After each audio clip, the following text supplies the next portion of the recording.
नमस्कार साथियों, आप सभी का स्वागत है आपके YouTube चैनल आर के लर्निंग पॉइंट में। हम आपको दो अभिक्रिया करा चुके हैं क्लास 10th में, संयोजन या योगात्मक अभिक्रिया और अपघटन अभिक्रिया। आज हम कराएंगे आपको विस्थापन और द्विविस्थापन अभिक्रिया। विस्थापन अभिक्रिया आज हम क्या पढ़ाएंगे? विस्थापन अभिक्रिया। इसे विस्थापन कह लो चाहे प्रतिस्थापन कह लो, चाहे आपको विस्थापन कह लो चाहे आप इसे प्रतिस्थापन कह लो। तो विस्थापन अभिक्रिया क्या होता है? इस अभिक्रिया के अंतर्गत हम देखते हैं जब एक अधिक क्रियाशील तत्व कम क्रियाशील तत्व को उसके यौगिक से अलग कर देता है, तो ऐसी अभिक्रिया को हम विस्थापन अभिक्रिया कहते हैं। जैसे मान के चलो यहां कोई एक व्यक्ति है ये, और यहां ये दो व्यक्ति हैं। अब इसमें जो सी कमजोर है या बी कमजोर है, तो ए क्या है? अधिक ताकतवर है, तो ए बी को हटा दे। मान लो इसमें से बी कमजोर है ए से, इसमें से बी कमजोर है ए से, और ये चाहता है मैं यहाँ पर आ जाऊं, तो क्या होगा? ए बी को क्या कर देगा? हटा देगा। तो ए बी को हटा देगा तो इसी जगह ले लेगा यहाँ पर ए सी, और बी क्या हो जाएगा? हट जाएगा। तो ये क्या है? ये है विस्थापन या प्रतिस्थापन अभिक्रिया। तो हमने क्या देखा? अधिक क्रियाशील तत्व अधिक क्रियाशील तत्व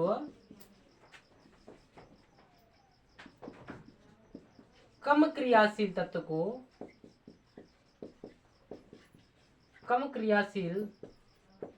को उसके यौगिक से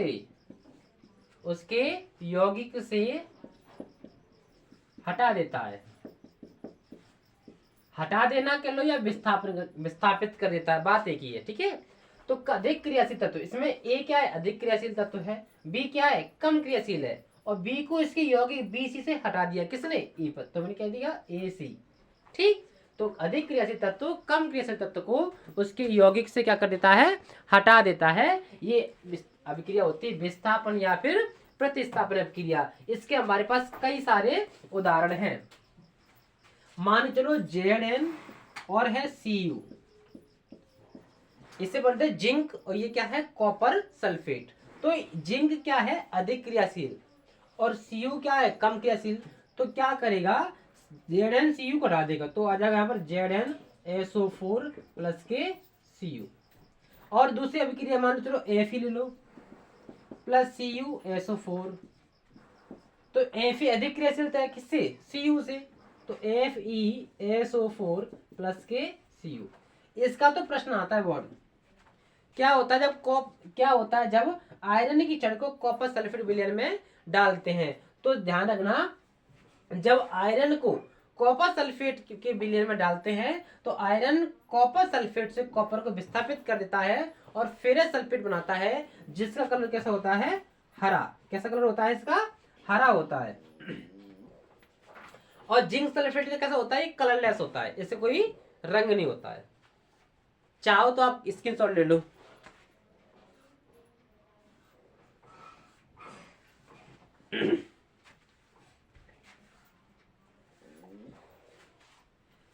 इसके बाद है हमारी इसी के दूसरा भाग, मान चलो द्विविस्थापन अभिक्रिया। क्या है? द्विविस्थापन अभिक्रिया।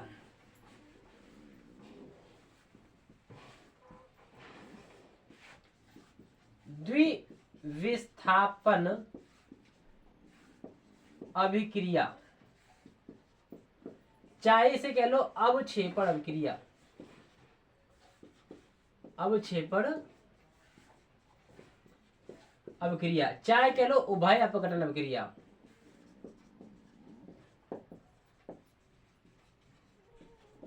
ये सारे के सारे इसके नाम हैं। किसके नाम है ये? द्विविस्थापन अभिक्रिया के। तो होता क्या है इसमें हम थोड़ा समझेंगे।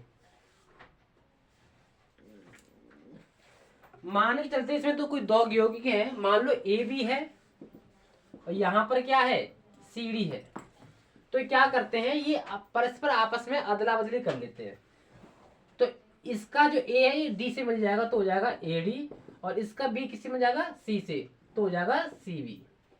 बी सी नहीं होगा, ध्यान रखना, क्या होगा, सी भी होगा। ठीक, तो इसकी परिभाषा क्या देखते हैं, ये क्या है, अभिकारक है, ये क्या है, उत्पाद है। तो अभिकारक अणुओं की, अभिकारक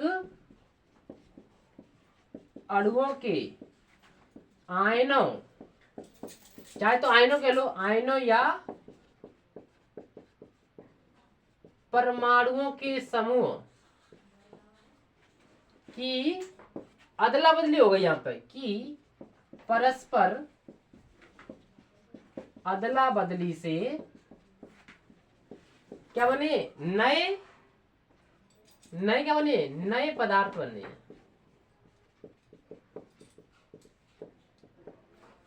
नए पदार्थ बनते हैं, यानी कि द्वितीय विस्थापन अभिक्रिया क्या है कि द्वितीय विस्थापन अभिक्रिया के अंतर्गत अभिकारक अणुओं की आयनों या परमाणुओं के समूह की परस्पर अदला बदली से, परस्पर अदला बदली से नए पदार्थ बनते हैं।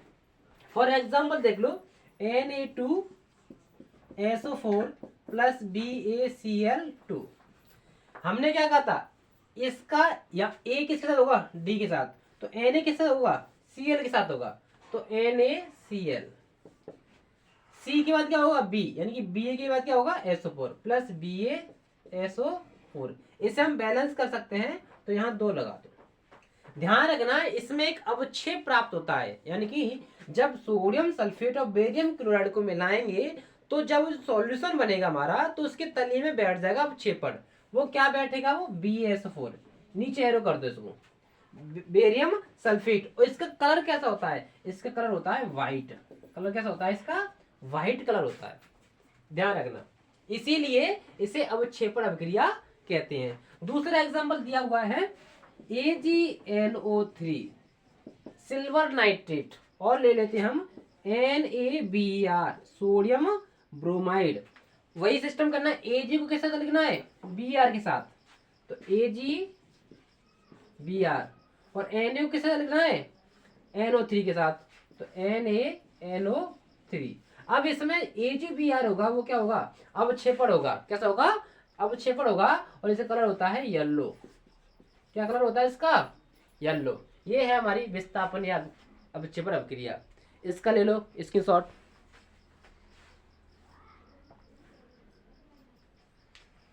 इसके बाद हम पढ़ेंगे अपचयन और उपचयन, बहुत ही सिंपल है।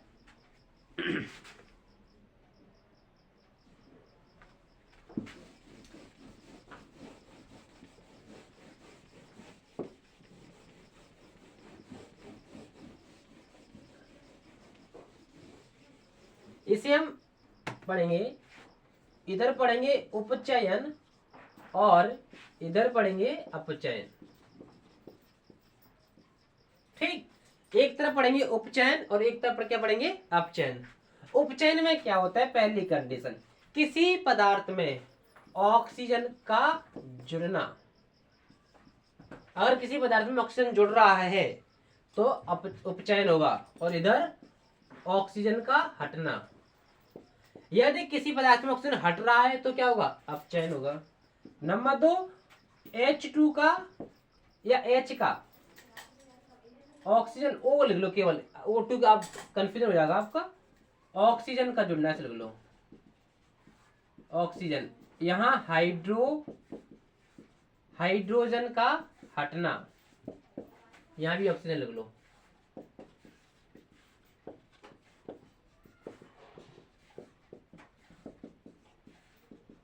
हाइड्रोजन का जुड़ना, अगर किसी में हाइड्रोजन हट रहा है तो क्या होगा, वो उपचयन होगा, और हाइड्रोजन जुड़ रहा है तो क्या होगा, अपचयन होगा। नंबर 3, इलेक्ट्रॉन का ह्रास, अगर इलेक्ट्रॉन की कमी हो रही किसी में तो क्या होगा, वो उपचयन होगा। इलेक्ट्रॉन की वृद्धि, तो क्या होगा इसमें, इलेक्ट्रॉन की वृद्धि में क्या होगा, अपचयन होगा। इन सब के हम क्या करते हैं, एग्जाम्पल भी दोनों के देखते हैं। स्क्रीनशॉट ले लो।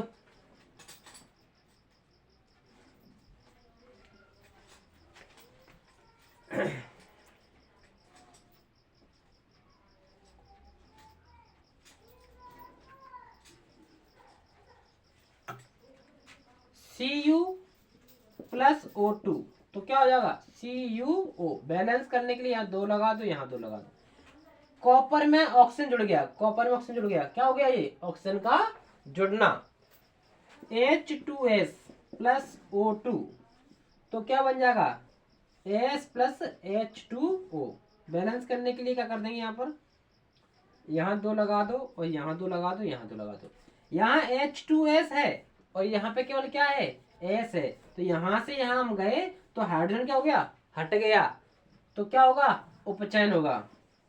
Zn सपोज Zn ने के पास इसने 2 इलेक्ट्रॉन छोड़ दिए, तो इस कंडीशन में क्या होगा उपचयन होगा। अपचयन की बात करते हैं, इसी प्रकार हम अपचयन की बात करते हैं। पोटेशियम क्लोरेट KClO3 बहुत इंपॉर्टेंट है, इसे हम अगर हीट कर दें, गर्म कर दें, तो KCl प्लस क्या बनेगा हमारा O2। इसे बैलेंस करने के लिए क्या कर देते हैं हम, यहाँ पे 3 लगा दो, यहाँ 2 लगा दो और यहाँ 2 लगा दो, तो यहाँ KClO3 है और यहाँ KCl है, तो यहाँ ऑक्सीजन है, यहाँ ऑक्सीजन नहीं है, तो क्या होगा ऑक्सीजन का हटना, क्या होगा अपचयन होगा। और Na प्लस H2, तो बन जाएगा हमारा NaS सोडियम हाइड्राइड, यहाँ 2 लगा दो, यहाँ 2 लगा दो। Na में क्या जुड़ गया H, Na में क्या जुड़ गया H, और H जुड़ जाए तो क्या होगा अपचयन होगा। मान लो Zn पर 2 आवेश से 2 इलेक्ट्रॉन और मिल जाएंगे, तो क्या हो जाएगा Zn हो जाएगा, इलेक्ट्रॉन जुड़ गया, तो यहाँ पे क्या होगा ये अपचयन हो गया। ध्यान रखना जिन पदार्थों का उपचयन होता है वो क्या कहलाते हैं अपचायक कहलाते हैं, और जिनका अपचयन होता है वो क्या कहलाते हैं उपचायक कहते हैं। जैसे ये Cu प्लस O2, यहाँ क्या हो गया Cu में क्या जुड़ा CuO जुड़ गया, तो यहाँ पर Cu क्या हो गया अपचायक हो गया, क्या हो गया अपचायक। एक अभिक्रिया हम लोगों ने पढ़ी है, आपने भी पढ़ी होगी, रेडॉक्स अभिक्रिया। क्या पढ़ी है रेडॉक्स अभिक्रिया। रेडॉक्स अभिक्रिया तो वह अभिक्रिया जिसके अंतर्गत उपचयन और अपचयन दोनों हो, वह अभिक्रिया जिसमें एक पदार्थ का उपचयन हो और दूसरे का अपचयन हो, उसे रेडॉक्स अभिक्रिया कहते हैं। जैसे CuO प्लस H2, तो इसका CuO प्लस H2 कर देंगे Cu प्लस के H2। यहाँ देखो यहाँ पे क्या है CuO है और यहाँ पे क्या है Cu है, यानी कि CuO से Cu हो गया, तो क्या हो गया ऑक्सीजन हट गई, और ऑक्सीजन का हटना क्या कहलाता है अपचयन। तो इस कंडीशन में क्या हुआ है हमारा अपचयन हुआ है, क्या हुआ है अपचयन। और हमने क्या बताया जिनका अपचयन होगा वो क्या कहलाएंगे उपचायक। तो अपचयन किसका हो रहा है CuO का, तो ये क्या कहलाएगा अपचायक, सॉरी उपचायक कहलाएगा, क्या कहलाएगा उपचायक कहलाएगा।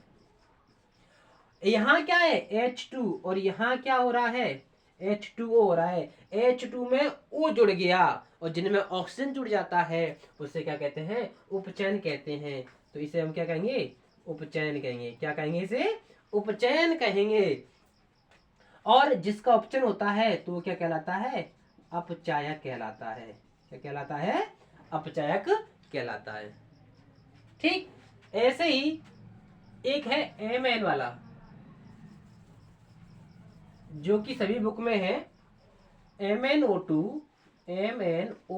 प्लस HCl, तो इसका होता था MnCl2 प्लस Cl2 प्लस के H2O। ये रिएक्शन है MnO2 plus HCl plus MnCl2 plus Cl2 plus H2O।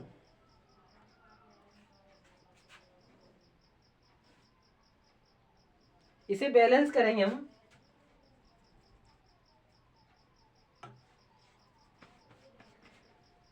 तो बैलेंस करने के लिए यहाँ 4 लगा हुआ है और यहाँ पे 2 लगा हुआ है। अब समझेंगे यहाँ क्या है MnO2 है, यहाँ पे क्या है MnO2, यहाँ पे क्या है MnCl2 है, और MnO2 में से क्या हट गया ऑक्सीजन हट गया, क्या हट गया ऑक्सीजन, और ऑक्सीजन का हटना क्या कहलाता है अपचयन कहलाता है, क्या कहलाता है और अपचयन। और जिसका अपचयन होता है, अपचयन किसका हुआ है MnO2 का हुआ है, तो ये क्या कहलाएगा ये कहलाएगा उपचायक, क्या कहलाएगा ये उपचायक। और यहाँ क्या है HCl है और यहाँ पे क्या है Cl2 है। HCl से क्या हो रहा है यहाँ पर Cl2 हो रहा है, तो HCl से Cl2 हो रहा है तो H हट गया, क्या हट गया, H हट गया, हाइड्रोजन हट गया। और हाइड्रोजन हटना, हाइड्रोजन का हटना क्या कहलाता है, उपचयन। तो यहाँ इसका क्या हो रहा है, यहाँ पर यहाँ पे क्या हो रहा है उपचयन। और जिसका उपचयन होता है वो क्या कहलाता है, अपचायक कहलाता है। क्या कहलाता है, अपचायक। आपको वीडियो अच्छी लगी हो तो लाइक कमेंट जरूर कीजिएगा। नेक्स्ट टॉपिक आपको नेक्स्ट वीडियो में मिलेगी। धन्यवाद। स्क्रीनशॉट ले सकते हो आप।